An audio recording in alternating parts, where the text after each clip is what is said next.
ব্যবসায় শিক্ষা পরিবারের সদস্য এবং ব্যবসায় শিক্ষা পরিবারের সদস্যের বাইরে যারা আমার ভিডিও এবং আমার ক্লাস যারা দেখেন সবাইকে শুভেচ্ছা জানিয়ে আজকে আমি আলোচনা শুরু করতেছি। আজকের আলোচনার বিষয় হলো মুনাফা জাতীয় ব্যয় এবং মূলধন জাতীয় ব্যয়। আমরা আগেই জানছি যে টাকা বের হয়ে যাওয়া মানে ব্যয়। টাকা যদি বের হয়ে যায় সেটাকে বলে ব্যয়। এখন টাকা বের হয়ে যাওয়ার মধ্যে আবার একটু কথা আছে, সেটা হলো কি অল্প দিন সুবিধা লাভের আশায় যে ব্যয় করা হয় তাকে মুনাফা জাতীয় ব্যয় বলে।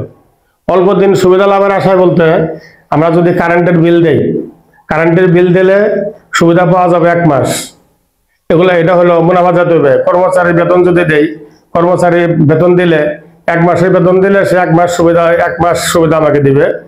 তারপর আমরা যদি কোনো অটো রিক্সায় উঠি, অটো রিক্সায় উঠলে 10 টাকা ভাড়া দিলে সে 10 টাকার সুবিধা আমাকে দিবে, সে দীর্ঘদিন সুবিধা আমাকে দিবে না। তাহলে এখানে আমি বলছি যে অল্প দিন সুবিধা লাভের আশায় যে ব্যয়গুলা করা হয় তাকে বলে মুনাফা জাতীয় ব্যয়। অল্প দিন সুবিধা লাভের আশায়, বেশি দিন সুবিধা লাভ করা যাবে না। ঘরের ভাড়া, আমরা যদি কোনো ঘরে থাকি সেই মাসে মাসে ঘর ভাড়া দিলে 1 মাসের ঘর ভাড়া দিলে 1 মাসের সুবিধা পাওয়া যাবে, 2 মাসের ঘর ভাড়া দিলে 2 মাসের সুবিধা পাওয়া যাবে, এটাকে বলা হয় অল্প দিন। আর যদি আমরা বিল্ডিং কিনি, আমরা বিল্ডিংই কিনে নিব, তাহলে সুবিধা পাওয়া যাবে দীর্ঘদিন। এখানে এই দীর্ঘদিন সুবিধা লাভের আশায় যদি কোনো ব্যয় করা হয়, দীর্ঘদিন সুবিধা লাভের আশায় যে ব্যয় করা হয় তাকে বলবো হলো এই মূলধন জাতীয় ব্যয়। মূলধন জাতীয় ব্যয়।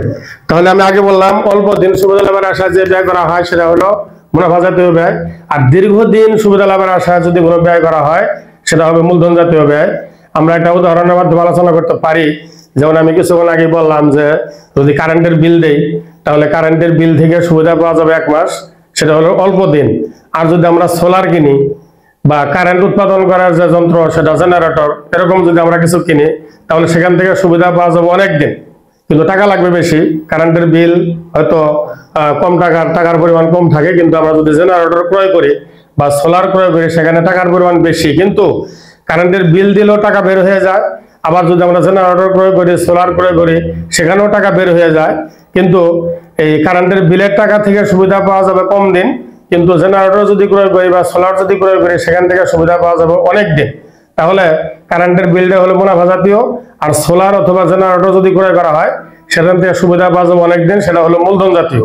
আর একটা জিনিস আলোচনা করতে পারি, সেটা হলো আমরা যদি অটো রিক্সা ভাড়া নিই, 50 টাকাতে যদি ভাড়া নিই, 100 টাকাতে ভাড়া নিলে সেই অটো রিক্সাওয়ালা আমাকে হয়তো 30 মিনিট বা 40 মিনিট আমাকে সুবিধা দিবে।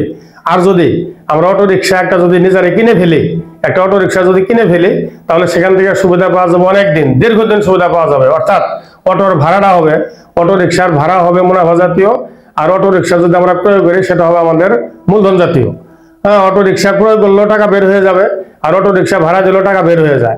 আর টাকা বের হয়ে যাওয়া মানে ব্যয়, কিন্তু যেখান থেকে সুবিধা পাওয়া যাবে অনেক দিন সেটা হলো মূলধন জাতীয়, আর যেখান থেকে সুবিধা পাওয়া যাবে কম দিন সেটা হলো মুনাফা জাতীয়। অর্থাৎ অটো রিক্সার ভাড়া সেটা হলো মুনাফা জাতীয়, আর অটো রিক্সা যদি আমরা ক্রয় করে ফেলি সেটা হবে আমাদের মূলধন জাতীয়। সেম ভাবে আমরা যদি কোনো বিল্ডিং এ ভাড়া থাকি, কোনো ফ্ল্যাটে যদি আমরা ভাড়া থাকি, সেই ক্ষেত্রে ফ্ল্যাটের ভাড়া বা ঘরের ভাড়া হবে প্রতি মাসে মাসে। 1 মাস ভাড়া দিলে 1 মাসের সুবিধা পাওয়া যাবে, সেটা হলো মুনাফা জাতীয়। আর যদি কোনো বিল্ডিং অথবা কোনো ফ্ল্যাট যদি আমরা কিনে ফেলি সেখান থেকে সুবিধা পাওয়া যাবে দীর্ঘদিন। তাহলে বিল্ডিং ভাড়া যদি 10,000 হয়, কিন্তু বিল্ডিং এর দাম কিন্তু 10,000 হবে না, বিল্ডিং এর দাম কিন্তু অনেক বেশি হবে। কিন্তু আমাদের মূল বিষয়টা হলো যে বিল্ডিং কিনতে গেলেও টাকা বের হয়ে যায়, আর বিল্ডিং যদি আমরা ভাড়া করি সেটাও টাকা বের হয়ে যায়। এখন টাকা বের হয়ে গেলেও ভাড়া থেকে সুবিধা পাওয়া যাবে কম দিন, আর বিল্ডিং যদি আমরা ক্রয় করি সেখান থেকে সুবিধা পাওয়া যাবে দীর্ঘদিন। অর্থাৎ টাকা বের হয়ে গেলে ব্যয় ঠিক আছে, কিন্তু যেখান থেকে যে ব্যয় থেকে টাকা বের হয়ে গেলে সেটাকে ব্যয় বলে, কিন্তু যে ব্যয় থেকে টাকা সুবিধা পাওয়া যাবে বেশি দিন সেটা মূলধন জাতীয়, আর যেখান থেকে সুবিধা পাওয়া যাবে অল্প দিন সেটা হলো আমাদের মুনাফা জাতীয়। অর্থাৎ অল্প দিন সুবিধা লাভের আশায় যে ব্যয় করা হয়, অর্থাৎ অল্প দিন সুবিধা লাভের আশায় যে টাকা চলে যায় সেটা মুনাফা জাতীয়, আর দীর্ঘদিন সুবিধা লাভের আশায় যে ব্যয় করা হয় অথবা দীর্ঘদিন সুবিধা লাভের আশায় যে টাকাটা চলে যায় সেটা হলো মূলধন জাতীয়। তাহলে মুনাফা জাতীয়, মূলধন জাতীয় ব্যয়, টাকা বের হয়ে যায় দুইটাই।